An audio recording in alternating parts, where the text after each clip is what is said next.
Hello friends, आप लोगों की डिमांड पर आज मैं लेके आ चुका हूँ मिस्टर बैड ड्रामा, जिसमें हमारी मेन फीमेल लीड नैन्सी की टकरार होगी एक नेचुरल सुपर पावर वाले एंशिएंट लड़के जुआन से। हमारी नैन्सी ने गॉड से विश की थी उसे अनफॉरगेटेबल लव मिल जाए। उसे उसकी विश पूरा करने के लिए गॉड ने आज से 5000 साल पहले जुआन को टेलीपोर्ट किया, जो कि हमारी स्टोरी का मेन लीड है और अपना एरा का सबसे खतरनाक फाइटर। इंसानों की जान लेने में उसे बिल्कुल भी हिचक नहीं होती और न उसे किसी पर रहम आता है।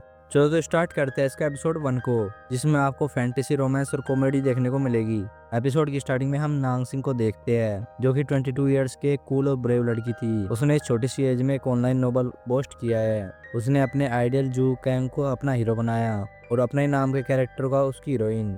जू कैंग जो कि एक बहुत बड़ा नोवेल ऑथर है, जिसकी आज फैंस के साथ मीटिंग होने वाली थी। नैन्सिंग भी उसका ऑटोग्राफ लेने के लिए मीटिंग में जाने वाली है और इतने सालों बाद उसे एक लड़का मिला जो कि उसके साथ फ्लर्ट कर रहा था, वरना आज तक तो किसी भी लड़के ने उससे बात करने की भी हिम्मत नहीं की। यहाँ चोर एक लड़की का बैग लेकर भागता है और नैन्सिंग उसे पकड़कर बहुत ही पूरी तरीके से पीटने लगी, जिस तरीके से ये चोर की हड्डियां तोड़ रही थी, और वो लड़का भी देखकर भाग गया।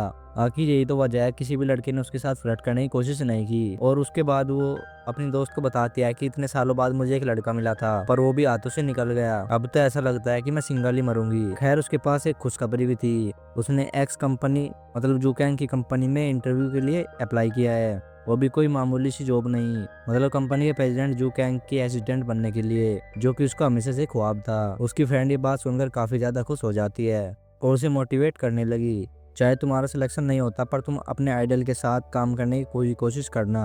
उसके बाद नैन्सिंग हैप्पी हैप्पी होकर घर आती है। उसकी मोम तो घर पर नहीं थी, लेकिन वो अपने डैड और भाई के लिए फेवरेट फूड लेकर आई थी। वैसे तो ये इस दुनिया से गुजर चुके हैं, पर नैन्सिंग ऐसा खुद को फील नहीं होने देती और इन दोनों से अपनी सारी बातें शेयर करती है। नैन्सिंग जूकैंग की इतनी बड़ी फैन है, उसने उसकी पिक्चर भी घर में लगा रखी थी। उसकी कोई भी नोवेल ऐसी नहीं बची जो नैन्सिंग ने आज तक रीड ना की हो, और वो अपने ऑनलाइन पोस्ट नोवेल की रिव्यू देखने लगी, जिस पर उसे कुछ खास अच्छे कमेंट नहीं मिले थे। लोगों ने कहा ये तो बहुत ही सिंपल सी लवी डबी वाली स्टोरी है, जिसमें विलन का भी कुछ खास रोल नहीं है। भला ऐसी स्टोरी को कौन पसंद करेगा जिसमें विलन का कोई बड़ा रोल ही ना हो और ना इसमें किसी तरीके का सस्पेंस हो। इतने बैड रिव्यूज देखने के बाद नैन्सिंग कहने लगी, तो तुम्हें लगता है कि मेरा बनाया हुआ विलन वीक है? अब देखना, तुम लोगों के सामने एक बड़ा डेवल आएगा।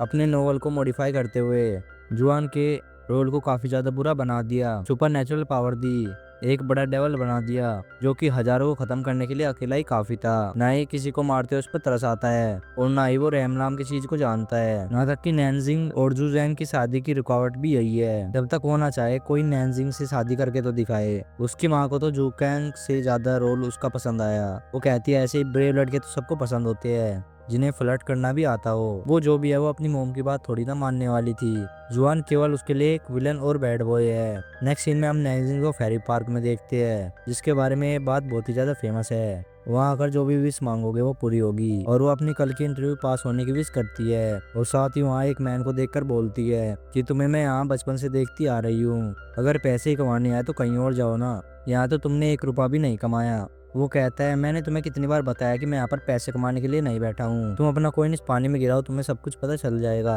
तो नैन्जिंग कहती है मैंने भी तुम्हें कई बार कहा है कि मेरी कॉइन चुराने की कोशिश भी मत करना।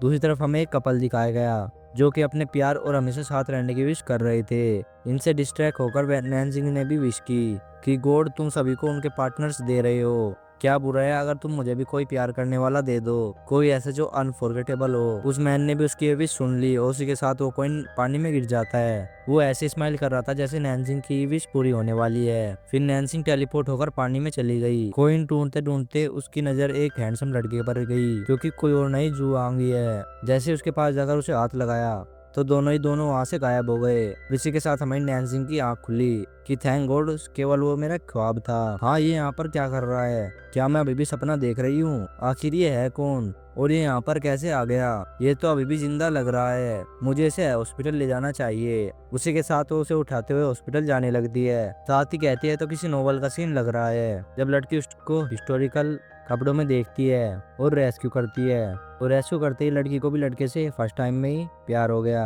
एट लास्ट ये लड़का मेरे लिए जान देने को भी तैयार हो।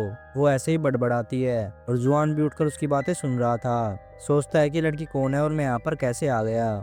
जैसे ही नैन्सी की नजर पड़ी तो उसको नीचे उतारती है और बोली कि तुम कब होश में आए और मुझे बताया क्यों नहीं, कब से तुम्हें उठाकर ला रही हूँ, कितने भारी हो तुम। चलो अच्छा ही हुआ कि तुम ठीक हो, अब मैं घर जा रही हूँ। जुआन उसका हाथ पकड़ते हुए बोला, ऐसे कैसे कि तुम नहीं चाहती मैं तुम्हारे लिए जान देने को भी तैयार रहूं। नैन्सी अपना हाथ छुड़ाते हुए बोली, ओ मिस्टर मुझसे दूर रहना, तुम्हें पता भी है मैं कौन हूँ। नैन्सिंग नाम है मेरा, लोगों के लिए मेरा नाम ही काफी है, कोई मेरे पास आने की हिम्मत भी नहीं करता। इधर बेचारा जुआंग सोच रहा था, ये पागल सी लड़की कब से फिजूल बोले जा रही है, जिसका नाम भी कितना अजीब है। मैंने तो कभी अपनी मार्शल वर्ड में कभी नहीं सुना, और इस ऊपर से इसकी ड्रेसिंग देख लो, इतने छोटे कपड़े कौन पहनता है। तब नैन्सिंग ने बताया कि मैंने तुम्हें रेस्क्यू किया है तो तुम मेरे साथ ही फ्लर्ट कर रहे हो। पर तो जुआन ने उसको पकड़ ही लिया। आफ्टर ऑल नैन्सिंग उसे सारी कहानी बताती है, मगर जुआन उसका यकीन नहीं करता।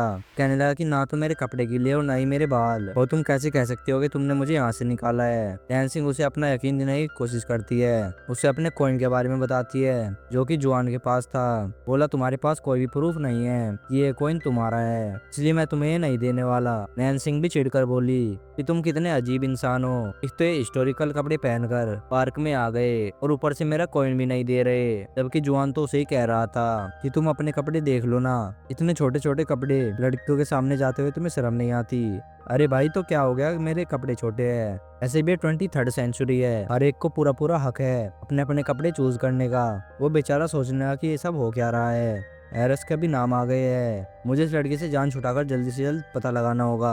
का कॉइन फेंक देता है, ये कहकर कि ये लो अपना कॉइन, मैं जा रहा हूँ और मुझे फॉलो मत करना। नैन्सिंग उसे रोकती है और उसे बताती है, तुम जा कहाँ रहे हो, अभी तो हमने फिगर आउट भी नहीं किया कि तुम हो कौन और कहाँ से आए हो। जुआन बोला, तो तुम मेरे साथ फ्लर्ट करना चाहती हो, जैसा कि तुमने मुझको रेस्क्यू करते हुए बोला था। चलो मैं तुम्हें एक रिवार्ड देता हूँ मुझे रेस्क्यू करने के बाद, और उसके बदले में, ये कहकर उसे किस करने लगा। नैन्सिंग बोली, नहीं नहीं, मैं ऐसा कुछ भी नहीं चाहती, मैं तो बस एक नोवेल का सिनेरियो इमेजिन कर रही थी। वो बैठी हुई अपनी सफाइयाँ देती रही और इधर जुआन चला जाता है। रास्ते में जाते हुए सोच रहा था कि ये दुनिया इतनी जल्दी कैसे बदल गई। वहीं लड़कियां उसे रोड क्रॉस करने से रोकती है क्योंकि वहाँ पर रेड सिग्नल था, तो वो और भी ज्यादा कंफ्यूज हो गया था। और वहाँ पर वो मैन ऊंची आवाज में कह रहा था कि तुम्हें परेशान होने की जरूरत नहीं है, तुम मुझसे जल्दी दोबारा मिल जाओगे, जिसकी वजह से तुम्हें यहाँ लाया गया है। मतलब वो सब कुछ पहले से ही जानता था, मगर बेचारा जुआन, उसे तो ये भी नहीं पता कि सेल्फीज किसे कहते हैं। लेकिन लड़कियां इतना कह रही थी तो उसे सेल्फी के लिए मानना पड़ा। उसके बाद वो हिस्ट्री की बुक पढ़ने के लिए लाइब्रेरी चला जाता है और सीन हमारी नैन्सिंग पर आता है कि काफी गुस्से में घर आई,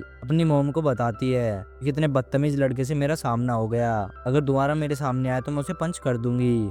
आखिरकार टीवी पर जू गैंग का इंटरव्यू आ रहा था जहाँ पर उसकी कलीग भी उसके एक साथ थी। इधर नैन्सिंग की मोम कहने लगी, ये बस एक मैड्स है, बिजनेस पार्टनर तो नहीं हो सकते, ये लड़की जरूर उसकी गर्लफ्रेंड होगी। दूसरी तरफ हिस्ट्री काफी ज्यादा बुक पढ़ने के बाद जुआन को पता चला कि वो 5000 साल पहले एरा की से टेलीपोर्ट होकर यहाँ आया है, पर क्यों आया ये उसे नहीं पता और नहीं जान पाया। नेक्स्ट मॉर्निंग नैन्सिंग काफी फ्रेश मूड में तैयार होकर इंटरव्यू देने के लिए जाती है। आज उसकी लाइफ का सबसे बड़ा दिन है क्योंकि अपना ख्वाब को पूरा करने के लिए उसने फर्स्ट स्टेप ले लिया है। उसके बाद हमें उसे इंटरव्यू देते हुए दिखाया गया। उसी बीच वहाँ पर जूकैंग आ जाता है। अब तो नैन्सिंग की जैसे सांसें ही रुक रही थी क्योंकि उसका आइडियल, उसका ड्रीम बॉय उसके सामने था। ऊपर से जूकैंग ने उससे बात भी कर ली। अब तो नैन्सिंग के मुंह से कुछ भी नहीं निकल रहा और वो खुद को कहती रही कि मैं इतनी डरपोक तो नहीं हूँ, प्लीज कुछ तो बोलो, कुछ तो बोलो। लेकिन अच्छा हुआ कि उसे जवाब देने से पहले जूकैंग को वहाँ से जाना पड़ा और उसे भी रिलीफ मिला।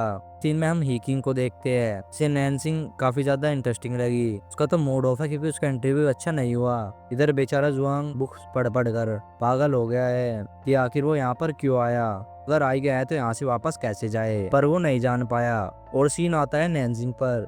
घर आते हुए उसका हील फंस गया और उससे पहले कभी उसने हील पहने भी नहीं थे। उधर एक कपल उसे देखकर पर उसकी हेल्प नहीं करता, इस पर वो खुद से ही कहने लगी, तुम थोड़ी देर अपना रोमांस बंद नहीं कर सकते, मेरी हेल्प कर दो ना प्लीज। इसी के साथ ही टाइम स्टॉप हो गया और उसकी आवाज पहुंच चुकी है जुआंग के पास। उसे भी कुछ समझ नहीं आई और एकदम से टेलीपोर्ट होकर उसके पास पहुंच गया।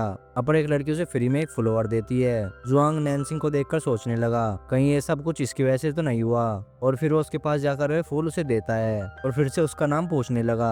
नैन्सिंग ने उसे अपना नाम बताया, इस पर वो कहने लगा, तो तुम ही वो लड़की हो जो कि मेरे सवाल का जवाब दे सकती है। और इसी के साथ यहीं पर हमारा फर्स्ट एपिसोड खत्म होता है। अगर आपको वीडियो अच्छी लगी हो तो एक वीडियो को कमेंट जरूर से कर देना और वीडियो को लाइक कर देना। चलो तो मिलते हैं इसके अगले पार्ट के साथ। Bye bye.